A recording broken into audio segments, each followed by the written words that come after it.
Alright, I know I have one video at least that we're gonna watch. So let me grab that. Where's my Discord? There's my Discord. Vod Channel.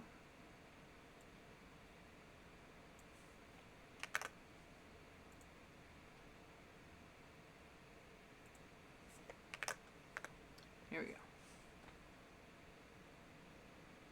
This is the story of my encounter with a very scary Japanese convenience store manager. But before we get to that story, let's talk a little bit about Japanese convenience stores. Okay. I've lived in Japan for a few years now, and one of the most amazing and unique things about the country is the convenience stores. Going to the kombini, as it's called, is a daily part of life for most people living here. It's not like the European convenience stores at all, where at most you'd be able to buy a hot dog, a cold sandwich, and some snacks. Japanese convenience stores really are convenient to a whole new level. Not only are all of the chains open 24/7 and carry delicious convenient food like onigiri, bento, and instant ramen, but they also sell power banks, phone chargers, toiletries, and even clothes. You can also pay your utility bills, pick up or send packages, and even buy event tickets there. At Lawson, they'll do collab merch with anime, video games, and even VTubers. They even have Ichiban Kuji, a lottery prize game themed around a single anime or game where you will always win something. And the top prizes are exciting things like large plushies or anime figures. And then there's Family Mart's legendary Famichiki.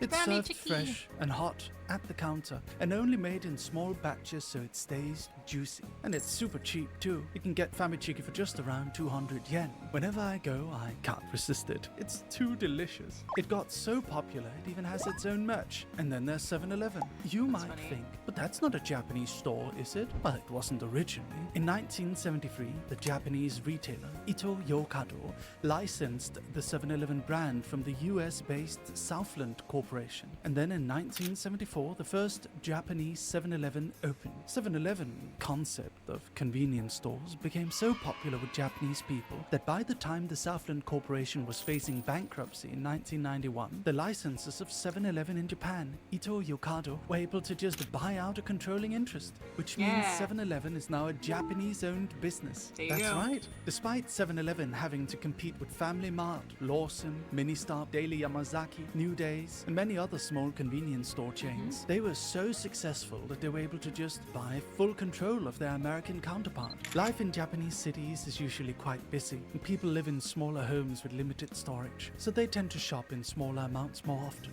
Japanese konbini are clean, reliable, open 24/7, packed with good food and essentials, and they're easy to integrate into daily life. So naturally everyone has their own local konbini that they rely on, and I am one of those people. I live in a quiet suburb, not far from the heart of Tokyo, just far enough that the busy nightlife of Shinjuku is only a distant light show in the horizon. My days go by with either spending all day at home writing comics or streaming, or I'll be going out for business meetings, or recording at our studio office. But no matter what my day had in store for me, my night usually ends with a brief stop at my local konbini, and that is where I meet the manager. A very proper-looking man with a deep and professional voice asks me. 袋はご利用になりますか?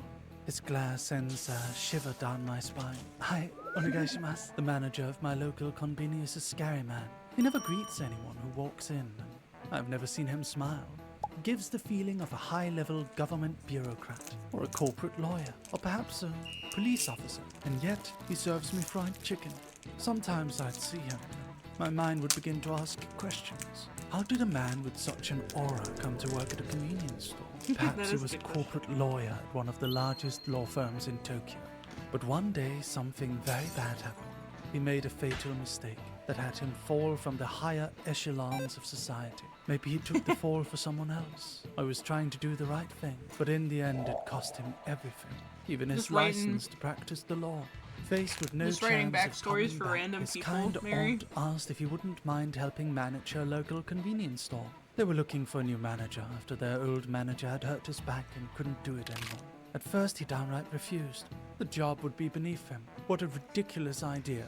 But his aunt kept telling him he should go help the people there. They were struggling with no management. I love that and Mary's so just he made brought up this his high-end headcanon about corporate this random management guy. skills to the tiny local convenience store And after dealing with the silly antics of the employees and the local customers, his hard-boiled demeanor slowly softened, and he began to like his new position. And he continues to manage the local combini to this day, yet he never quite let go of that scary corporate lawyer aura. Or maybe that's all just something I made up in my head. Yep, that's definitely just something you made up in your head, It's Mary. a bit embarrassing to be inventing so much law for a person I've never spoken with beyond, yes, I need a bag, please. But I felt like it fit him so well. One night I was on my way home, and I saw him there. He's always there, at night, all on his own. I don't know if he's really a fallen corporate lawyer, but I know that it's not so easy taking care of a store like that. And I know he handles it all by himself most nights. Maybe he doesn't want his young part-timer workers working late into the night. Many of them are probably still students after all. So I think he must be a kind person, even if he's a little scary.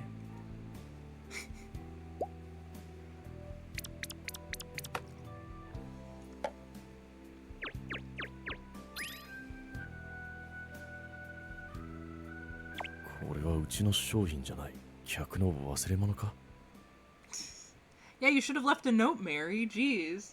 If you're gonna leave something like that for somebody, you should leave a note.